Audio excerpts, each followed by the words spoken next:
চলে আসলাম বন্ধুরা নতুন ভিডিও একটা নিয়ে। তো আজকে দেখাবো তোমাদেরকে যে কলা বাগানে রোগ লাগলে কী হারে নষ্ট হয়, কী হারে ক্ষতি হয় একটা চাষির। যেমন একটা চাষির ক্ষতি হয়, কী হারে মনটা খারাপ হয়, সেটা তোমাদের অবশ্যই দেখাবো। ঠিক আছে? একটু দেখতে থাকুন ভিডিওটা, নাহলে অনেক কিছু মিস করে যাবেন। কলা বাগানে কীভাবে কী করতে হয় সেটা আমি তো অবশ্যই বলবো। মাত্র 10 দিন আমি এই ভূমিটা আসিনি, 10 দিন। মানে 10 দিনের মধ্যে কলা গাছের কি দেখো কিছু নেই, অর্ধেক হয়ে গেছে। সব কলা গাছ কেটে, কেটে ফেলে দিয়েছে। এটাকে দেখতে পাচ্ছ। মাত্র 10 দিন। 10 দিনের মধ্যে কলা গাছের মানে এত হারে রোগ লেগেছে। এর হচ্ছে মানে দ্বিতীয় কথা হচ্ছে এই রোগ হচ্ছে আলাদা টাইপের।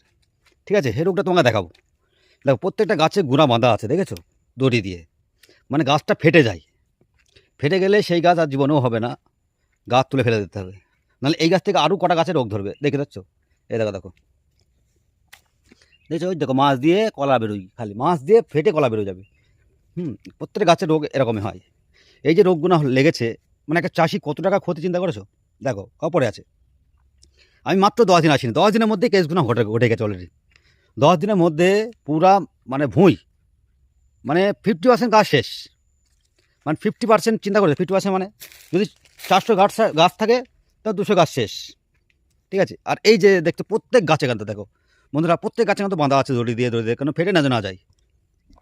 আর প্রথম কথা হচ্ছে যে রোগ, কলা গাছের যে রোগটা হয়, দেখো এই যে দেখতে পাচ্ছ কলা গাছের রোগ কাকে বলে। এই দেখো, দেখো, দেখেছো? এই গাছটা হবে না, কারণ এই গাছটা কেটে ফেলে দিতে হবে। মাছ দিয়ে ফেটে গেছে, কলাটা ঝুলে গেছে। এই হচ্ছে মেন রোগীর। প্রত্যেকটা গাছে কেন তো এরকম রোগ আছে। কিন্তু একটা চাষি যখন রোগ লাগে, চাষির যে কী মুড খারাপ হয় সেটা তোমাদের শেয়ার করার জন্য আমরা ভিডিওটা বানাচ্ছি। দেখো বন্ধুরা, দেখতে পেলে যখন কলা গাছে রোগ লাগে না, চাষিকে কাত করে ফেলে দেয়। নিজের মনে থেকে কান্না আসে।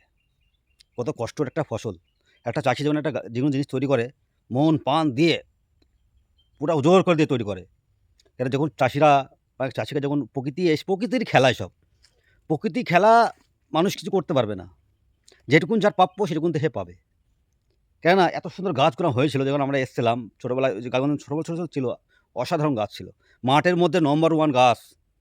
মাঠের মধ্যে নম্বর 1 বাগান ছিল এই বাগানটা। এত সুন্দর গাছ হয়েছিল। আর আজকে মাত্র 10 দিন আসিনি। 10 দিনের মধ্যে পুরা ভুঁই ফাঁকা হয়ে গেল।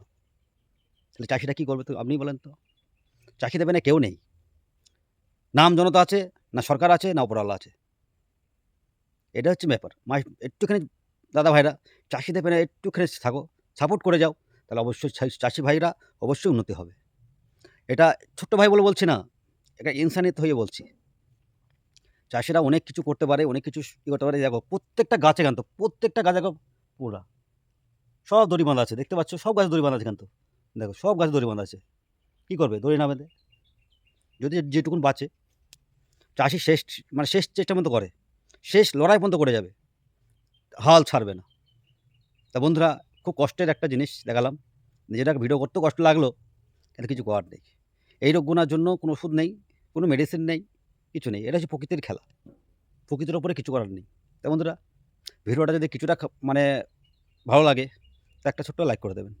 আর চাষিদের পাশে একটু থাকবেন।